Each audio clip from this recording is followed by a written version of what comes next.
Ladies and gentlemen, welcome back into the Buster Show podcast. Today, I have another very special guest because Jalen Mills, safety for the Eagles, is in on the show. Jalen, how are you? I'm good, man. Thanks for having me. Thank you so much for being here. So I want to start this off. I want to ask, at what age, because, for me, I realized at probably age 11 or 12 that I wasn't going to be a professional athlete. At what age did you realize that you were going to be? Um, Honestly, I would probably have to say after my freshman year of college. Honestly, I was just, I was playing football just because, my friends played it. I have an older brother, he played it. And it was kind of just a thing to do, you know what I'm saying? Like play football. Then once I got to college, after like my first year, like people started telling me like, hey man, like you got the potential to actually, play in NFL. Like keep working on your craft. And that's when it kind of like dinged in my mind, like, oh, okay, like I probably am. Even though I went to LSU and stuff, like I probably am pretty good at this stuff. That's amazing. Was Yeah. there a specific moment, or was there somebody in your corner that was pushing you to go pro, or was it a dream that you kind of always had and then just sort of began to realize that once the skill matched the vision? Yeah. My mentor now, he's kind of like my father figure. His name's Aaron Fletcher. He was my cornerback coach in high school. And then he helped me,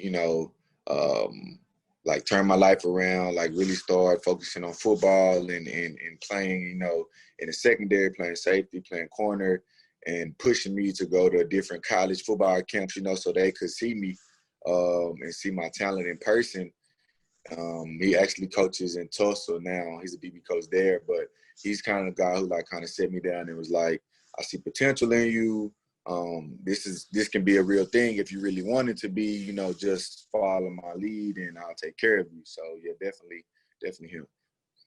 So if you're looking back now, obviously you can't say that you would personally do anything different, but looking, towards kids who are in that same position, is there anything, particular in terms of football training that you would tell a college kid to put an emphasis on, like whether it be diet or lifting more weights? Is there anything real specific that you would go tell somebody who's in that same position now?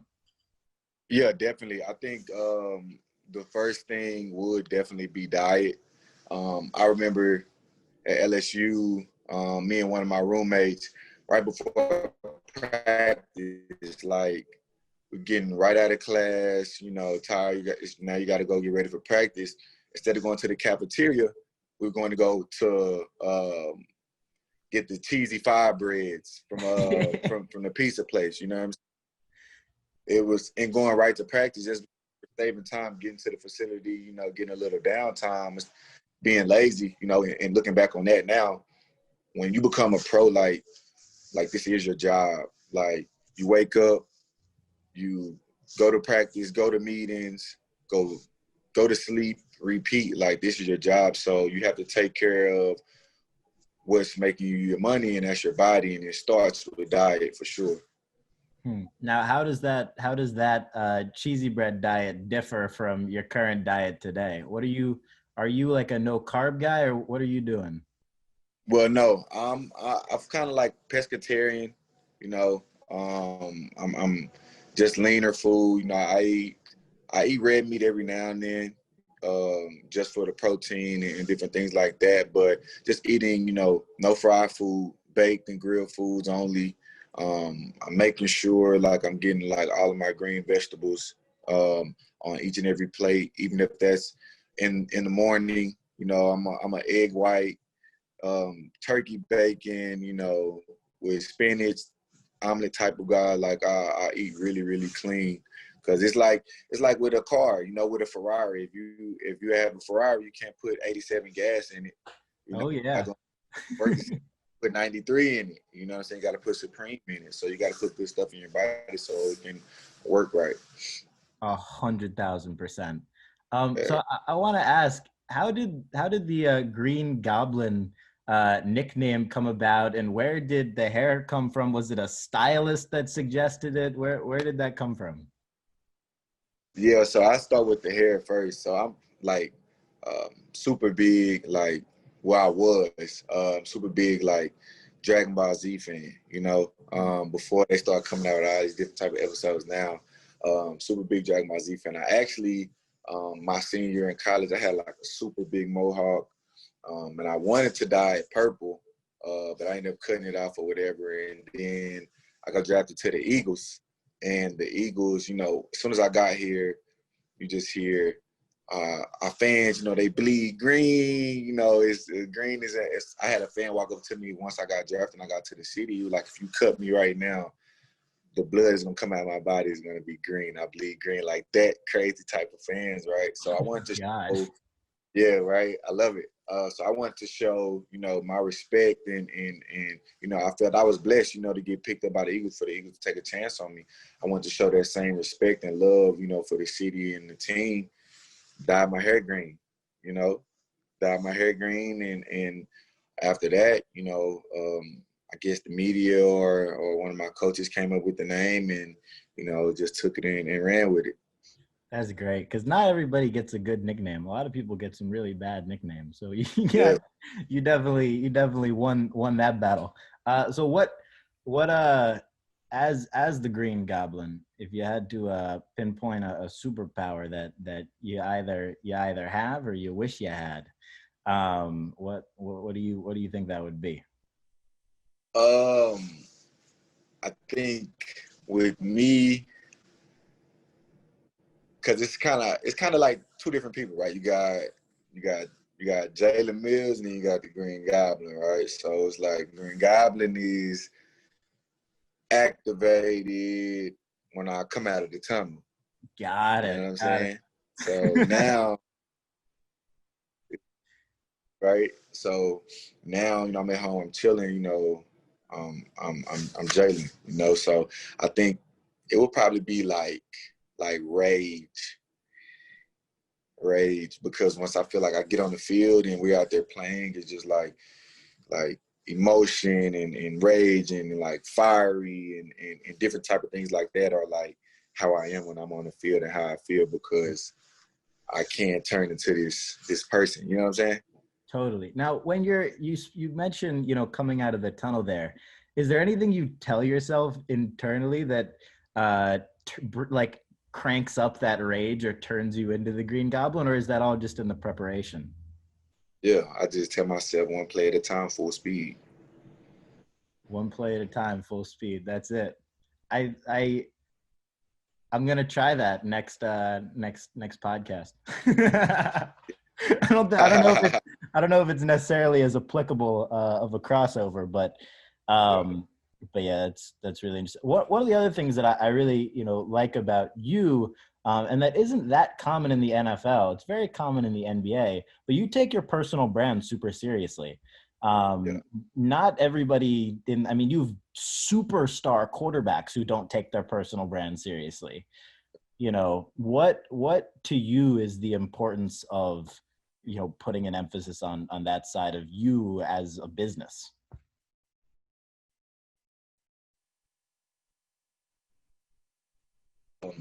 I'm my own portfolio. A guy like you, a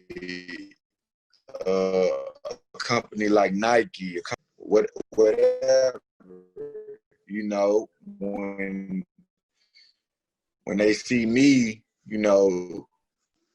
whether it's the way that I'm dressed, how I introduce myself, um, it's always telling, like they say, that first example of a person, like that can stick in your head, and it can be good or it can be bad.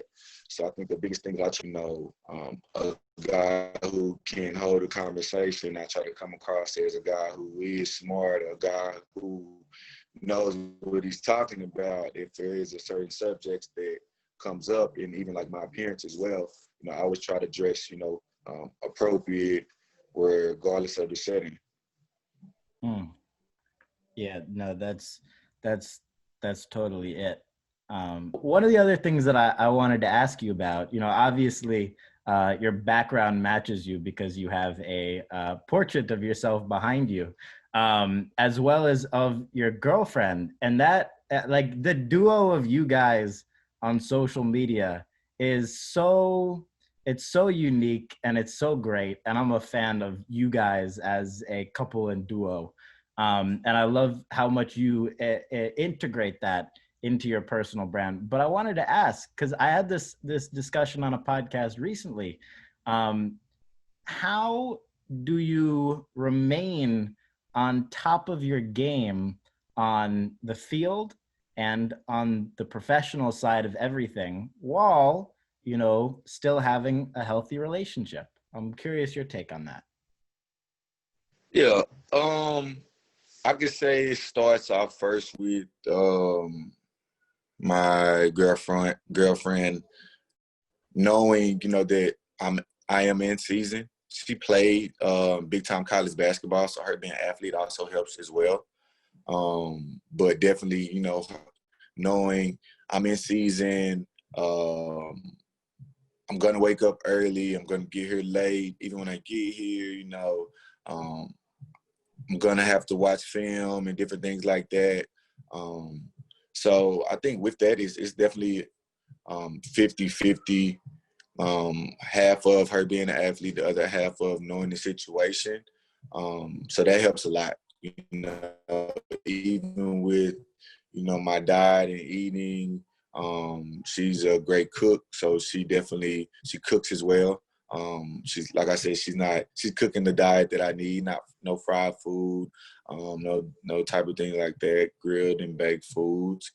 And then even staying on top of making sure that I am getting treatment and that I am, taking care of my body and getting sleep. So I think it kind of goes to not only me, because I know my job, I know what I need, but my spouse knowing what I need and my job and understanding that. So it's not a frustration thing towards like I'm not showing her enough time because she knows at the end of the day the season will be over with and the off season is going to come, and then that's when we're going on vacations and different things like that. Hey man, that's a great setup right there. Yeah. What are your ultimate goals, or do you have any in mind? I mean, the obvious answer is winning a Super Bowl. But is there anything specific that you've always had your eyes set on? It doesn't even have to have anything to do with football, but is there anything specific that you've ever had your eyes set up for? I mean, I guess I can just keep it football specific right now. Being the best, I'm a perfectionist. I when I start something and I mess up or I do something wrong, even now when I play now, like after a game or something, I get a text from, my brother, my girlfriend or my coaches or whatever, and they're like, "Oh, good game." So you had a good game. But in my mind, it was like one or two plays out there to where it was like, I could have made that play and I messed up or this and that, and it's just like, nah, I didn't have a good game. Like, so I think that me wanting to be the best and that perfectionist like drive will help me get there for sure. Now, how do you weigh as a football player being overcritical on yourself and your performance, balanced with sanity, but also making sure that you're trying to be the best? Because obviously, we all watched the Michael Jordan documentary and we've seen, all the greats do their thing. Every great is a little bit crazy. So how do you balance, that with also not being too hard on yourself? Or do you? How do you look at that? Yeah. I think the biggest thing with that is being critical of myself. That may be, within the day, right? I'm critical of myself. But throughout that day, if I had practice or I had a game or whatever and I messed up here and there, I'm critical of myself. I'm watching the film. I'm seeing what I did wrong. I know what I did wrong. I know how to fix the mistake. Once I close my eyes and wake up, whether it's practice or it's the following Sunday, it's out of my mind now because I already know how to fix it. You see what I'm saying? Like I was mad at myself for that short period of time. Now I've moved on because I know how to fix it now. And now I can work on fixing that, so I don't have to worry about that anymore, even though it may have bothered me. You know what I'm saying? So it's like 100%. working it out. Yeah. Yeah, you're focused on it for a second, and then once you figure out how to fix it, you don't care about it anymore. Yeah, because now I'm just going to implement that into my day and my workouts or my game, and then now it's going to eventually get flushed out. Hmm. Have you been able to apply that to things outside of football? 100%. You can apply that. You can apply that to life. You can apply that to friendships. You can apply that to relationships. Hmm. That's a great takeaway. Yeah. Now, in terms of your, in terms of training versus diet, this is something I always love asking professional athletes this. How much of being, whether being healthy, being in shape, being ready to play, is dependent on, what percentage do you think is dependent on diet, and what percentage of it do you think is dependent on training? I would say 70, 30%. In terms of favoring diet? Yes. Wow. That's Because so crazy. you think about this, right? You go, I used to do this, right? In college. You go work out, right? We'll go work out in hour and a half, 2 hours, we're lifting weights, then we'll go out and run, you dog tired, but you're starving. Man, I'm finna go eat good. Well, my go eat good is I'm going to Five Guys and I'm getting a double cheeseburger with pickles and ketchup, and I'm getting a large French fry, and I'm getting an Oreo milkshake, right? Now it's like you can't run and work out and do all these things, get your heart rate going, cardio, whatever it may be, and then go to KFC and get a box of fried chicken. Everything that you just worked out, everything that you were trying to work out or make yourself better, you took 2 steps forward, and now you just took 3 steps back when you're diet off of what you've eaten. Right. You think now, okay, you work out and you go get you a piece of grilled chicken, some asparagus, some mashed potatoes or broccoli or whatever it may be after a workout.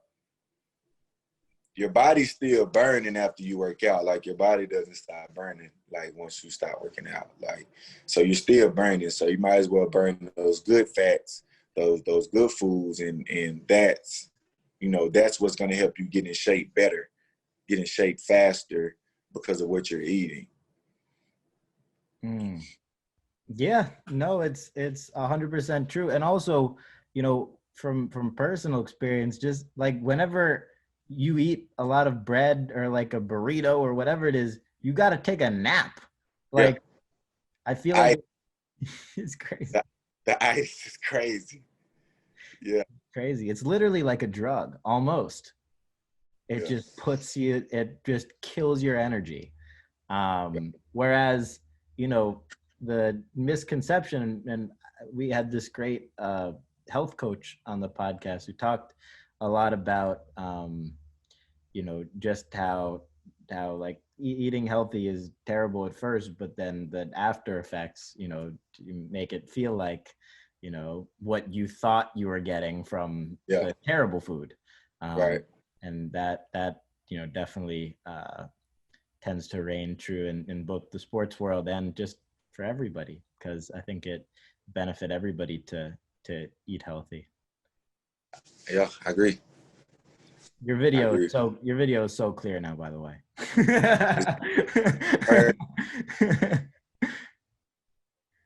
I want to ask an interesting personal question, totally unrelated. Have you ever dove, just because I know you're a business guy, you like that whole world, have you ever looked into the football card world? You know how like you sign cards for Panini and things like that? have you ever looked into what your own cards sell for across, all these different platforms and how that market works? Never. I've never thought about that. Never crossed my mind. Never. So essentially, long story short, and I know because it's such a shock. I mean, it would be a shock for me to hear it as a professional athlete, but let me just put it this way. The day you were drafted was your IPO. Right.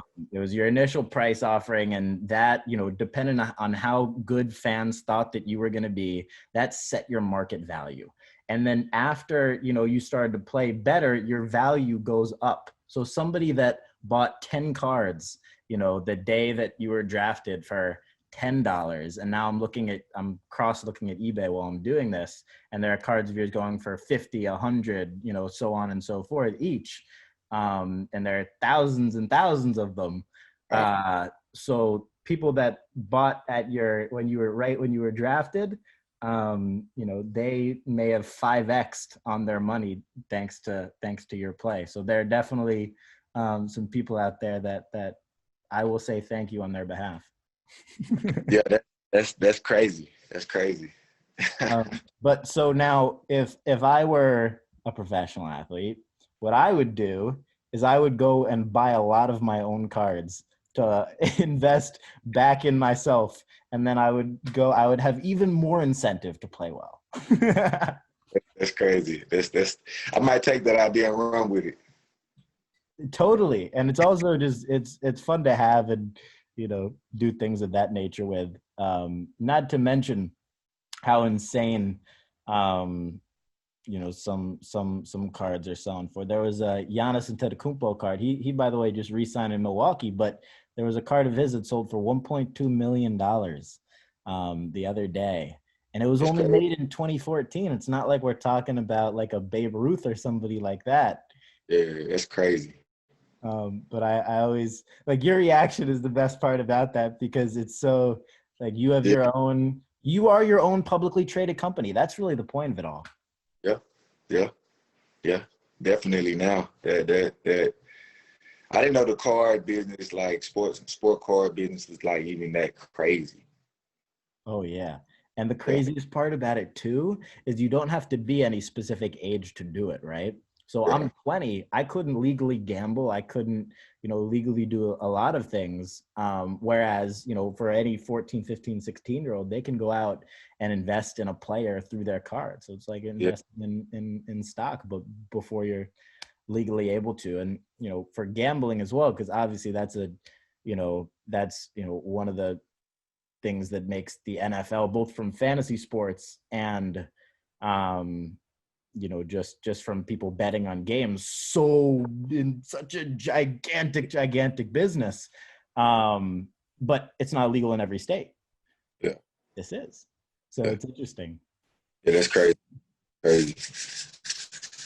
Speaking of that, do you save any of like your jerseys or things like or special items from throughout your college and professional career?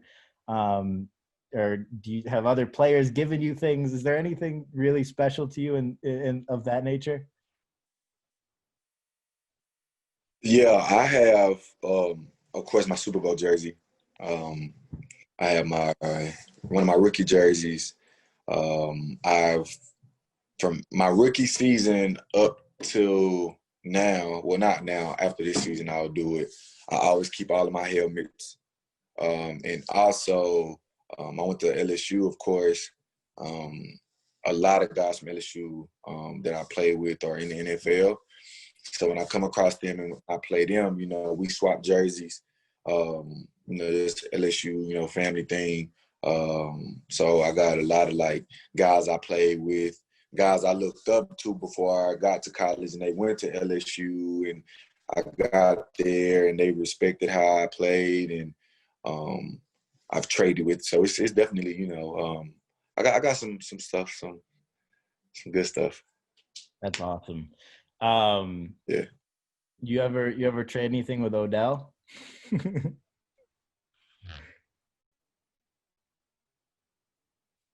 Yeah. Did I trade? Um, but if I asked, definitely he'd definitely give me a jersey for sure. That's dope. I remember somebody who I'm friends with got one of his gold cleats. Um, Yeah. those are ridiculous. But yeah, man, Yeah. definitely save all of that. That's so dope that you got your Super Bowl jersey too. What was that whole experience like? Was that the craziest thing you've ever done in your life, or what? Bro, it's so crazy. So my whole experience with that was more of um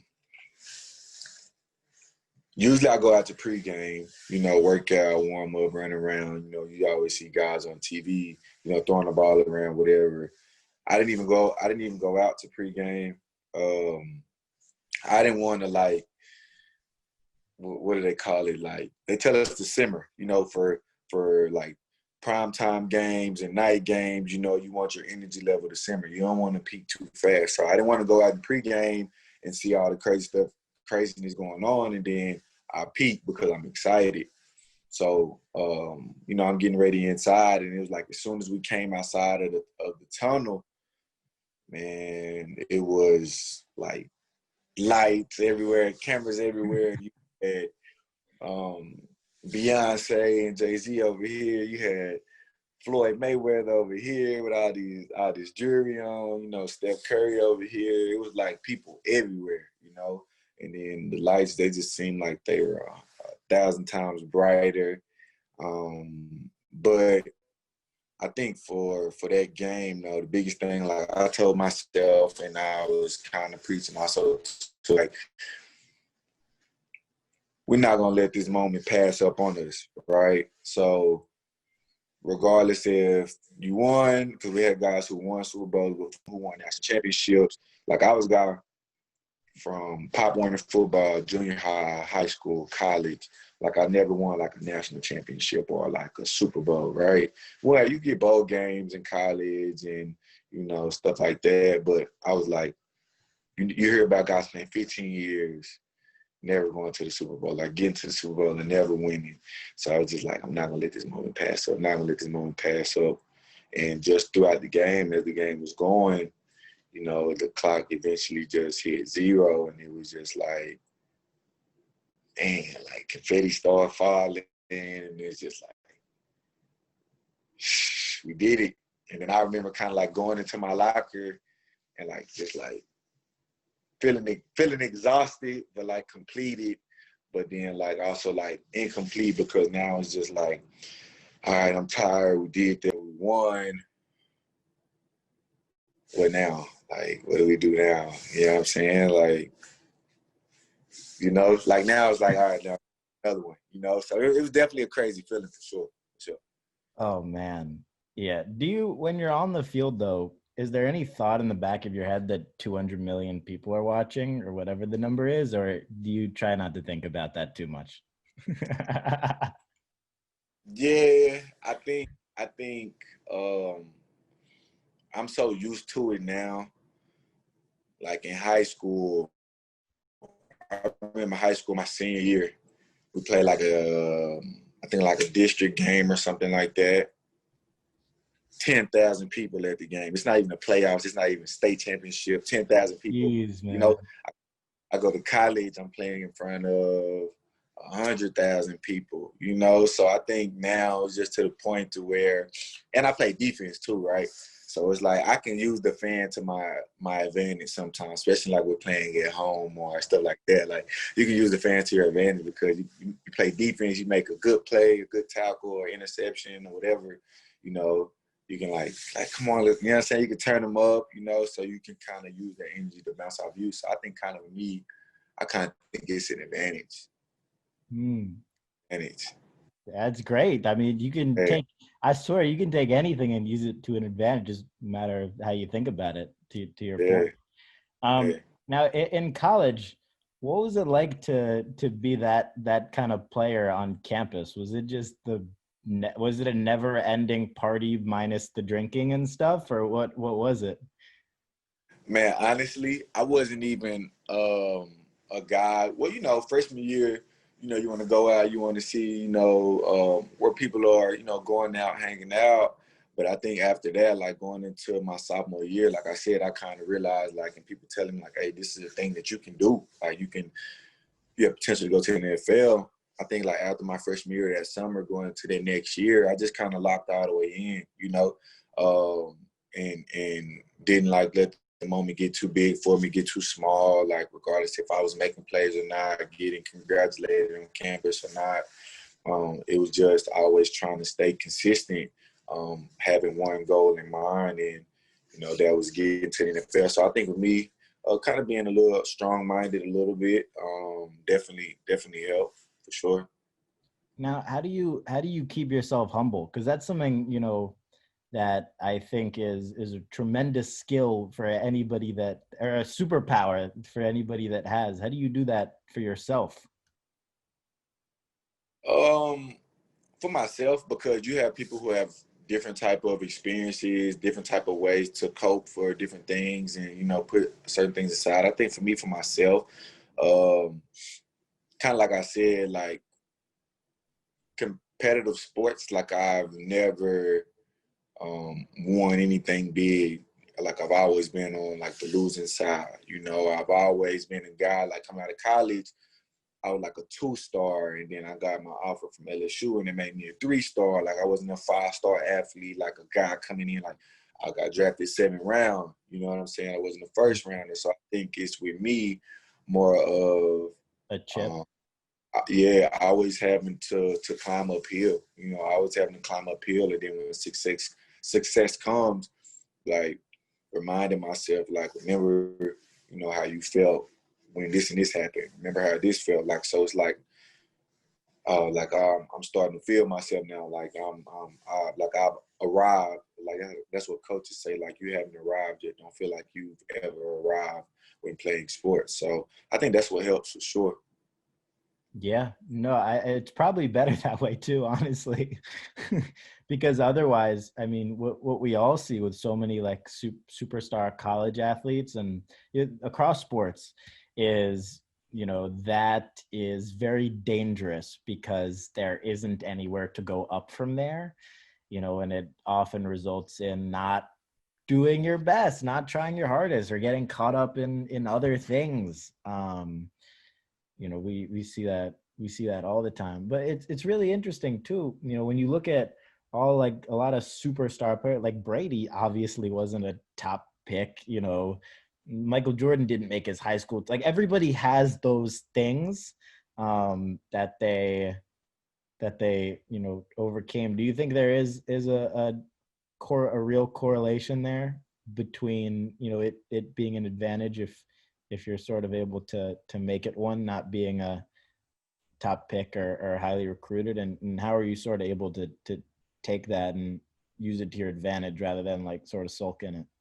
Yeah, it definitely can be used as an advantage, because now you're talking about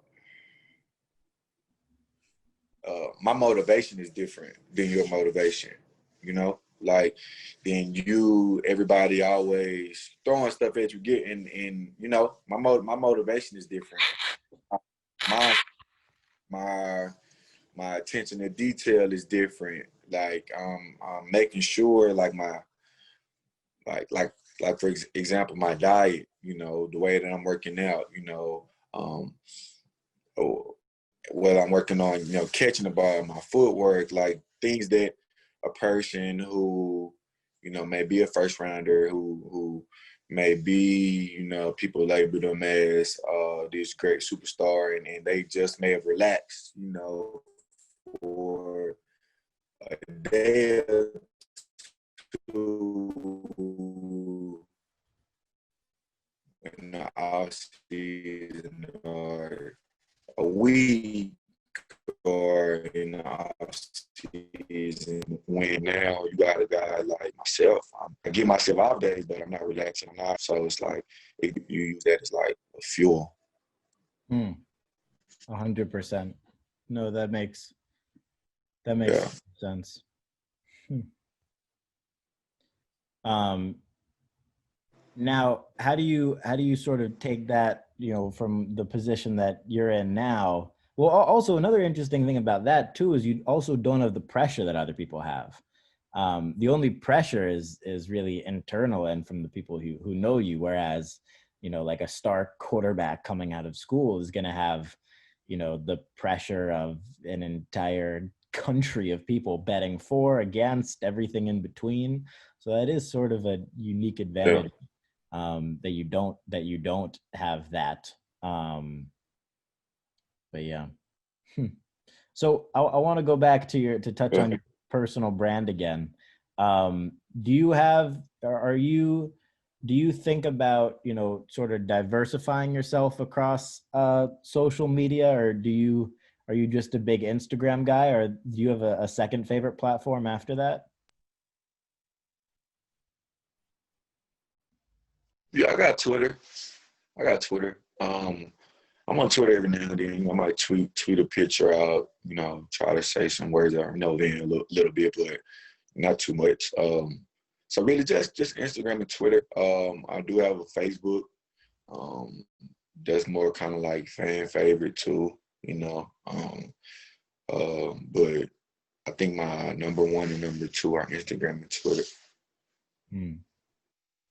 Yeah, both are definitely great. You haven't made the grand venture to TikTok yet? Nah, I haven't, man. I see these kids though. Like, I have seven nieces and well, no, nine nieces and nephews, um, and that's all that they do is TikTok, learning these new dances. It's just crazy. So I haven't made it over yet. You know, maybe in the off season I'll try to catch up to speed. I love it. Jalen, last question for you. If you could go back, um, and give yourself one piece of advice to when you were uh, graduating high school, what would you go and tell your high school self? Um, And Going to all you can college. say, you can answer this. You can answer this how you could say invest in Amazon stock. You could whatever you want to answer this however you want. I would I wouldn't say investment because I wasn't even on that. And even if I know that now, I know back then, like I don't know. But I would just this is what I would tell myself. I would say, um, for your 4 years in college, make sure you focus on yourself, focus on you. That's what I tell myself. Hmm. That, Focus on you. You know what I'm saying? And hey, watch where it would take you. that is great advice for everybody listening, no matter what stage they're at. Jalen, thank you so much for coming on. Everybody can find you at Green Goblin on Instagram, if I'm not mistaken. Sure. My brother, I appreciate you doing this. Yeah. Thanks, bro. Awesome.